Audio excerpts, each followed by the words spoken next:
سب سے بڑی بدعت جس کا ارتکاب اہل سنت مسلمان کرتے ہیں کہ نعوذ باللہ محرم الحرام کو منحوس سمجھتے ہیں، محرم الحرام کو غم کا مہینہ سمجھتے ہیں، محرم الحرام میں کوئی شادی نہیں کرتے، نکاح نہیں کرتے، خوشی کی تقریب نہیں کرتے، کہتے غم کا مہینہ ہے، سوگ کا مہینہ ہے، کوئی کہتا ہے منحوس مہینہ ہے۔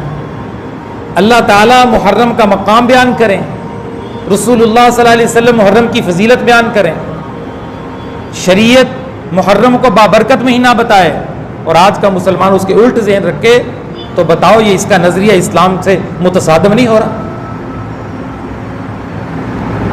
محرم الحرام میں نکاح بند ہو جاتا ہے، شادیاں بند ہو جاتی ہیں، کیوں؟